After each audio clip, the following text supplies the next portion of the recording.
Basic math for physics differential calculus chapter 5 video 4। 3 video तक हम लोग जो है मैक्सिमा मिनिमा निकालने तक पहुंच गए थे। उसमें एक क्वेश्चन भी बताया था। अब ये क्वेश्चन है इसी बुक का, basic mathematics for physics by DC Yadav. Telegram channel में आपको मिलेगी, हर जगह मैंने डाल रखा है। एग्जाम्पल नंबर 22 एग्जाम्पल, ये एग्जाम्पल्स दिया हुआ EX22। इसमें कह रहा है कि एक बैटरी है, इलेक्ट्रोमोटिव फोर्स उसका E है, इंटरनल रेजिस्टेंस R है और कैपिटल R लोड के रेजिस्टेंस के एक लोड से जुड़ी है। तो इसमें मैक्सिमम हीट प्रोड्यूस होने के लिए इस R और इस स्मॉल r में रिलेशन पूछ रहा है। अब बाबू इस R को हम X रख लेते हैं। हमने किताब में तो R को ही वेरिएबल, कैपिटल R को वेरिएबल मान के किया है, स्मॉल r को कांस्टेंट रखा है, क्योंकि ये तो इंटरनल रेजिस्टेंस हमेशा कांस्टेंट होता है। इसी को बोल रहा है वेरी कराओ, इतना कम ज़्यादा करो कि इससे जो रिलेशन बने R से, स्मॉल r से, उसमें ये सर्किट में यहाँ पर मैक्सिमम हीट जनरेट हो। और इसमें करंट I इक्वल टू कितना होता है, ये जो करंट इसमें फ्लो करेगी, electromotive force E upon small r plus इस R को हम X रख लेते हैं, जिससे अपने को थोड़ा इसका वेरिएबल ट्रीट करने में आसान होगा। R भी रख सकते हैं, किताब में R ही रखा है, यहाँ थोड़ा ईजी करते हैं। और H इक्वल टू होता है I square R, I square capital R यानी X हो जाएगा, is equal to I square X। अब इसको लिख लेते हैं, I स्क्वायर क्या होगा, E square upon R plus X का होल स्क्वायर इंटू ये R की जगह X है, यही H आएगा। अब H को बोल रहा है कि मैक्सिमम होने के लिए H जो ये हीट इसमें जनरेट हो रही है, स्मॉल r और कैपिटल R में क्या रिलेशन होगा। तो करते हैं। इसके लिए क्या करेंगे, डिफरेंशिएट करना पड़ेगा अपने को, मैक्सिमा ढूंढना है। तो DH अपॉन DX, X को वेरिएबल रखा हमने, इसको करो ऊपर का न्यूमरेटर का differential coefficient with respect to X, तो E स्क्वायर होगा into denominator R plus X इसका होल स्क्वायर माइनस डिनोमिनेटर का डिफरेंशियल कोफिशिएंट। देखो ये फंक्शन ऑफ ए फंक्शन का केस है, AX प्लस B जैसा।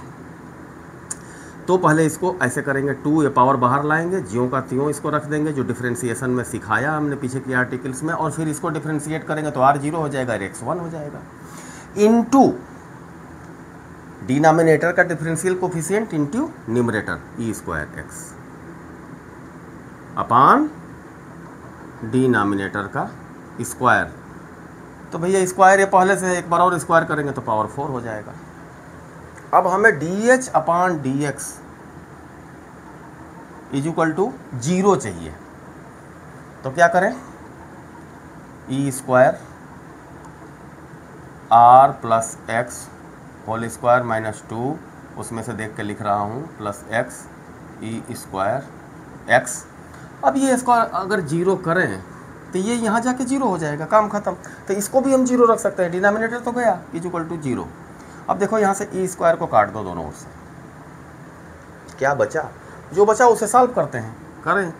और इसको भी वो बाजू ले जाएंगे अपन, R square plus X square plus 2RX is equal to, बाहर ले जाओ, X से केवल मल्टीप्लाई होगा, 2 बाहर रहेगा, ये RX प्लस X स्क्वायर अंदर, और खोलो इसको तो 2RX प्लस 2X स्क्वायर, हटाओ इसको। अब 2RX यहाँ भी है, यहाँ भी है, काट दो। अब ये R square plus X square is equal to 2X square बचा। इम्प्लाई क्या करता है, R square is equal to, ये उधर जाएगा तो केवल X स्क्वायर बचेगा। ये मतलब X जो है R के बराबर होगा, तभी मैक्सिमम करंट जनरेट होगी। एक और बात बोलूँगा, फिजिक्स में जब ऐसे सवाल आ जाते हैं तो हमें मैक्सिमम मिनिमा टेस्ट नहीं करना पड़ता है। DH बाई DX किया और 0 आया, वहाँ ये मैक्सिमम पूछा है तो मैक्सिमम ही होगा। अब चाहें तो इसको डबल डिफरेंशिएट करके R equal to X put करके देखेंगे, निगेटिव आएगा, निगेटिव आ ही जाएगा, वो आराम से आएगा। अब उतना नहीं करते हैं, आप लोग खुद करके देख लीजिएगा। लेकिन फिजिक्स में श्योर रहिएगा, केवल एक चीज़ पूछा है मैक्सिमम या मिनिमम, तो वही मिलेगा इसमें, ठीक है। अब आगे बढ़ते हैं।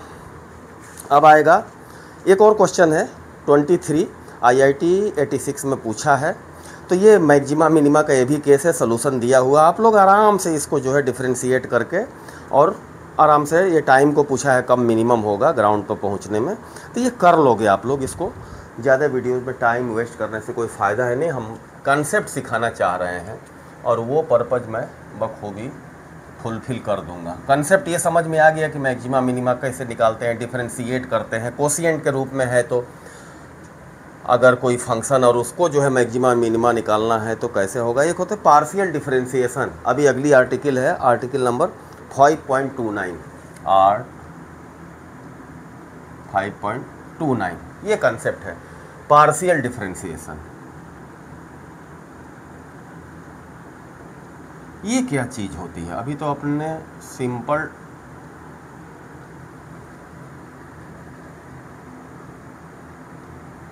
पार्शियल डिफरेंशिएशन, देखो जैसे एक कोई सिलेंडर है आर रेडियस का और एच हाइट का,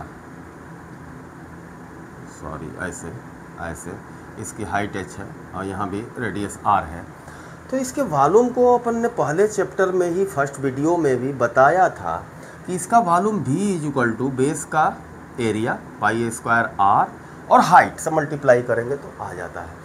यहाँ देखो, देखने से ये पता चलता है कि ये क्वांटिटी जो V है R को बदले तो भी बदलेगी और H को बदलेंगे तो भी बदलेगी, दोनों को बदल दे तो भी बदलेगी। मतलब V is a function of both this quantity R and H, पाई कांस्टेंट है। इसमें अगर R के रेस्पेक्ट में इस पूरी क्वांटिटी वॉल्यूम V का चेंज देखना हो हमें तो उसको लिखेंगे del V upon del R is equal to R के रेस्पेक्ट में करेंगे और H को कांस्टेंट रखेंगे। क्यों ऐसा करते हैं? देखो 2 पाई R H, इस H का इस डायरेक्शन में मान लो X डायरेक्शन है ये, और ये H जो है Y डायरेक्शन में है। Y का X पर कोई कंपोनेंट नहीं है, Y cos 90 is equal to 0 हो जाएगा। H cos 90 इधर जो है कोई उसका इफेक्ट नहीं है, इसलिए उसको इधर हम लेते ही नहीं, ऊपर सीधे खड़ा है। चाहे रेडियस कितना भी बढ़े, हाइट उतना ही है, तो उसी पर वो वैरी करता रहेगा और उसी के रेस्पेक्ट में इसका rate of change of volume भी विथ रेस्पेक्ट टू रेडियस ये मिलेगा। इसी तरह H के रेस्पेक्ट में जब करेंगे del V upon del H, केवल ऐसे बढ़ घट रहा है उसको हम देख रहे हैं, तो ये होगा पाई R स्क्वायर। H गायब हो जाएगा। क्यों? क्योंकि केवल हम वर्टिकल डायरेक्शन में इसके चेंज को देख रहे हैं, यहाँ तो कुछ छेड़छाड़ कर ही नहीं रहे हैं। तो ये है, इसको डेल लिखने का मतलब कि ये पार्शियली डिफरेंशिएट है। पार्शियली यानी इस वेरिएबल के रेस्पेक्ट में केवल, बाकी को कांस्टेंट रखे हैं। और कारण भी बता दिया कि दूसरे को कांस्टेंट क्यों मानते हैं, और 90 डिग्री पर एक दूसरे से बनाते हैं ये पार्शियल डिफरेंशियल कोफिशिएंट। इसमें एक एग्जाम्पल दिया है x³ plus y³ plus x² y²। कोई फंक्शन है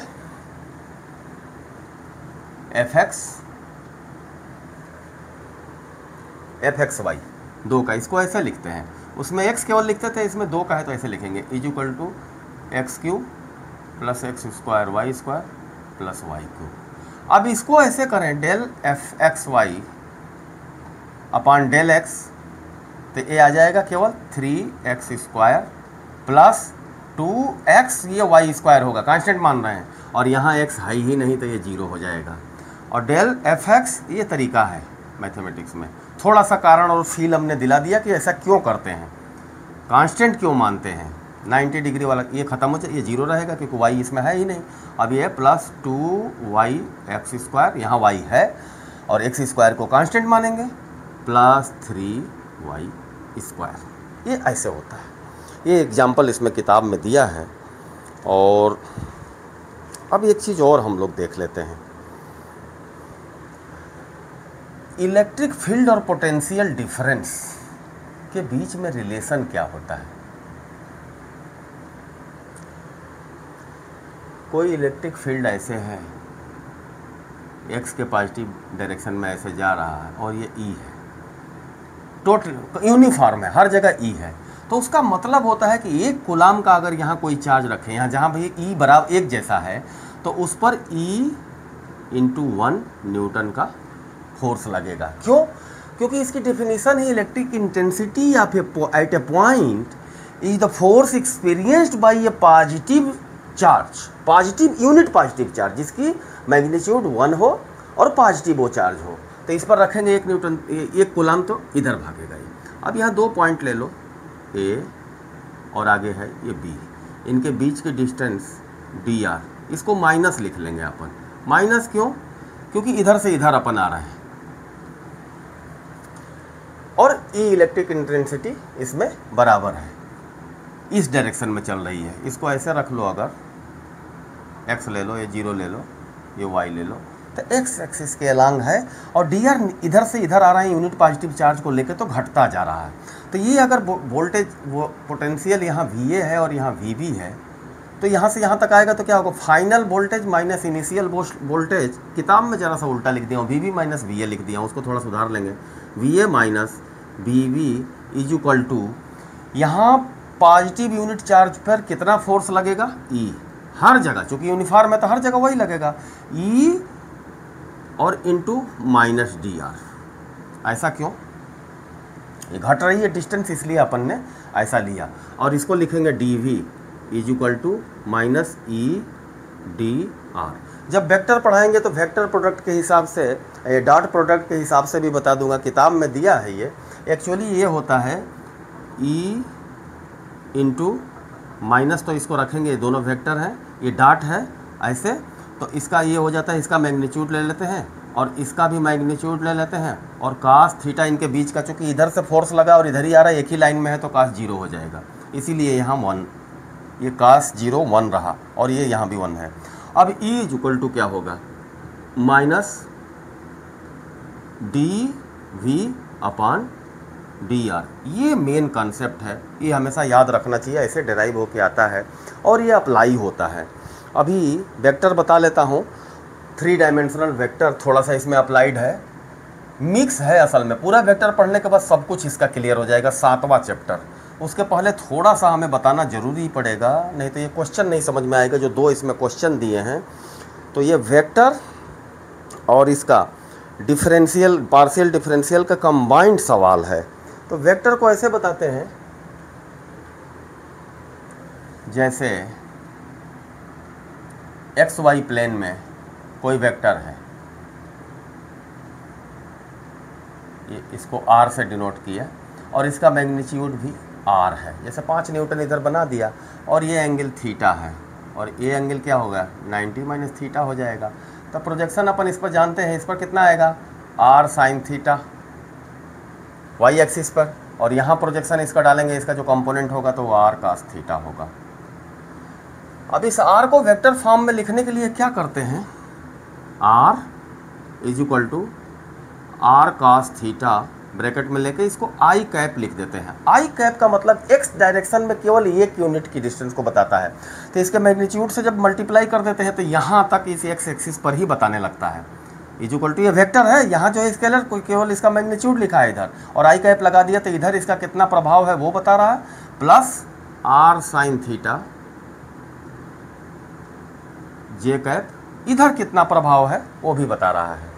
आर का मैग्नीट्यूड निकालना हो तो अपन इसको ऐसे लिख देते हैं, आर और माड में ले लो, और इसका स्क्वायर, देखो आर का मैग्नीट्यूड कैसे आएगा, इसका स्क्वायर प्लस इसका स्क्वायर करके जोड़ दो और अंडर रूट ले लो, तभी आ रहा है। पाइथागोरस थ्योरम से बता रहे हैं, यहाँ 90 डिग्री ये बन ही रहा है, ये जो है इसके बराबर है, तो इसको करेंगे R square cos square theta plus R square sine square theta, और अंडर रूट ले लेंगे। आर बाहर करो तो अंदर sine square theta plus cos square theta is equal to R ही बचेगा, आर स्क्वायर को बाहर लोगे तो आर आएगा। ये आराम से ऐसे जो है आ जा रहा है। अभी 2 में बताया, 3 में होता तो ये क्या होता है, प्लस के कैप जेड के लिए और जुड़ जाता है। यहाँ जो भी उसका ये अपना, मान लो ये वेक्टर थोड़ा उठा हुआ हो और इस पर भी उसका कुछ प्रोजेक्शन बन रहा हो। दूसरा केस ले लेते हैं, मान लो एक्स वाई जेड पर ए बी सी उसका प्रोजेक्शन बन रहा हो, जिसका मेजरमेंट हो, तो उसको कैसे लिखेंगे, vector R is equal to X axis पर अगर उसका प्रोजेक्शन ए हो तो A I cap plus B J cap plus C K cap. ये कि जिस कमरे में आप बैठे हैं उसके कॉर्नर पर ही ओरिजिन को मानो, एक को एक्स एक्सिस मानो, नीचे वाले दूसरे को वाई एक्सिस 90 डिग्री पे गया, वर्टिकल जो गया उसको जेड एक्सिस मानो, और कोई लाठी या कुछ भी खड़ा करो तो वो तीनों पर उसका प्रोजेक्शन जाएगा, वही प्रोजेक्शन है ए बी सी। और आर का मैग्नीट्यूड यहाँ चाहिए, तो अपने को ये तीनों का बताया था ज्योमेट्री एंड सॉलिड ज्योमेट्री में फिगर बना के, A square L square plus W square plus H square आ गया था, वही चीज़ है, ये अंडर रूट ले लिया, तो आर का मैग्नीट्यूड 3 डायमेंशन में मिल जाएगा। और लिखने के लिए कंपोनेंट फॉर्म में ऐसे लिखते हैं, ये हो गया। अब एक क्वेश्चन लेते हैं, इसमें वोल्टेज 3 डायमेंशन में किसी पॉइंट पर, स्पेस में कोई पॉइंट है, वहाँ दिया है। क्वेश्चन नंबर कौन सा उठा के ही लिखते हैं किताब को, क्वेश्चन नंबर 25। 25 क्वेश्चन नंबर में क्या कह रहा है, electric potential at a point X and Z X Y Z is given V is equal to minus X square Y minus X Z cube minus X Z cube और plus 4 है। Electric field at that point, E पूछ रहा है इसी point पर x Y form में, आई J K form में आएगा वो, एक्स वाई जेड दिया है। तो देखो अभी अपन ने पढ़ा E is equal to numerically magnitude के हिसाब से minus D V upon D R, ऐसे डेल का लगा दिया, डेल इसलिए पार्शियली डिफरेंशिएट होगा, तो minus del V upon del X निकालो इज इक्वल टू माइनस यहाँ लगा दो और ये 2xy होगा। ठीक, माइनस ये माइनस होगा ना, माइनस यहाँ माइनस है तो माइनस तो ओवरऑल हमने बाहर लगाया ये वाला, माइनस 2xy होगा इसका डिफरेंशियल और माइनस जेड क्यू होगा और ये 0 हो जाएगा, कांस्टेंट का differential 0, minus del V upon del Y is equal to, ये माइनस बाहर रखो और इसको y के रेस्पेक्ट में करें तो माइनस एक्स स्क्वायर और ये 0 हो जाएंगे सब, ख़त्म। Minus del V upon del Z is equal to क्या, इसको बराबर करके लिखते हैं, माइनस जाएगा दोनों को प्लस कर देगा, 2xy प्लस जेड क्यू ये आया और ये क्या आ जाएगा, एक्स स्क्वायर आ जाएगा ये, और जेड के रेस्पेक्ट में इसको करें तो ये तो ख़त्म ही है और ये ख़त्म है, केवल ये मिलेगा, माइनस लगा लें बाहर और 2 माइनस 2x जेड स्क्वायर, यानी ओवरऑल आया 2x जेड स्क्वायर। अब ये क्या कंपोनेंट है, जेड डायरेक्शन में, एक्स डायरेक्शन में या वाई डायरेक्शन में, तो इसको ई को कैसे लिखेंगे, E is equal to X Y I J K form में, एक्स वाले को लिखो पहले 2xy plus Z Q bracket में ले लो, इसको लिख दो आई कैप, मिटा देते हैं इसे, यहीं आएगा ये। दूसरा क्या है, प्लस जे कैप के लिए X square J cap plus 2x Z square K cap, यही है इसका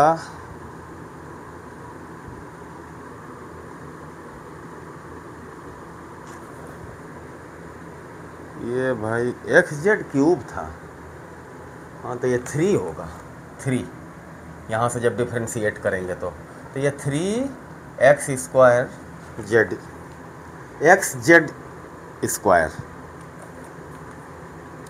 3x जेड स्क्वायर, इसका differentiation minus 3x Z square, ये थोड़ा सा गलत हो गया था, यहाँ 2 लिखा गया था गलती से, तो ये आ गया ऐसे जे कैप और के कैप, यही इसका आंसर है। यही पूछना वो चाह रहा था कि पार्शियल डिफरेंशिएशन बच्चा जानता है कि नहीं, उसको कॉन्सेप्ट है कि नहीं।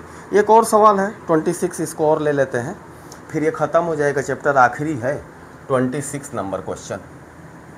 पूरा क्वेश्चन लिखने में टाइम ज़्यादा जाएगा, टेलीग्राम चैनल में बुक पड़ी है, आराम से आप लोग उसको जो है खोल के देख सकते हैं, कोई इसकी कीमत नहीं है। v स्पेस में एक्स वाई जेड पर दिया हुआ है, क्या दिया है, 6x minus 8xy 6x minus 8xy minus 8y और क्या है 6yz,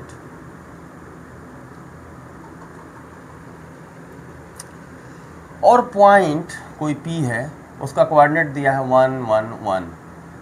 इस पर जो है इस तरह पोटेंशियल जो है XYZ पर निर्भर करता है। तो इस पॉइंट पर पूछ रहा है इलेक्ट्रिक, कोई अगर 2 कूलाम का चार्ज है, coulomb Q charge is equal to 2c, 2 coulomb का चार्ज है तो उस पर कितना फोर्स लगेगा। तो पहले तो इलेक्ट्रिक फील्ड निकालें अपन इस पॉइंट पर और उसी से इस चार्ज को मल्टीप्लाई कर देंगे तो फोर्स आ जाएगा न्यूटन में।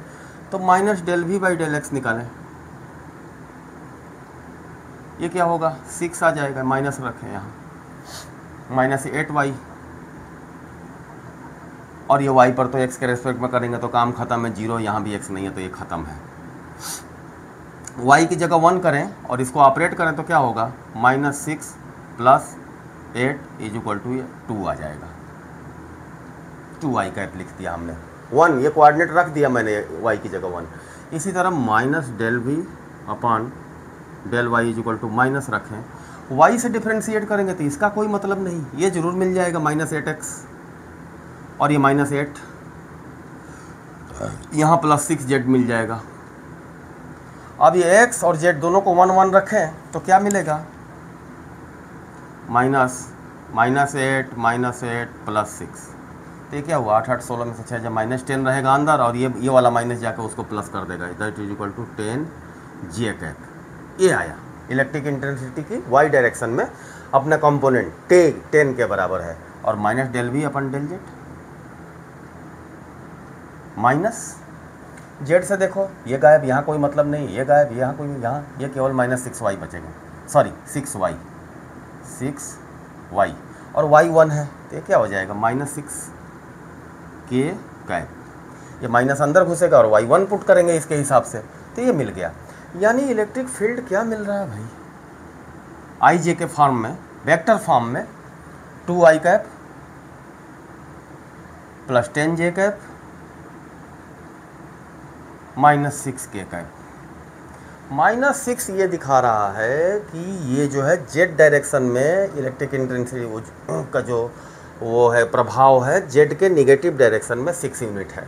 जेड जैसे अपन यहाँ ऐसे बनाए x, ये y, और इस पेन को ऐसे घुसा दें तो नीचे वाले पोर्शन में उसका 6 का प्रभाव है, नीचे ये पॉजिटिव है इधर तो अपने छाती की तरफ।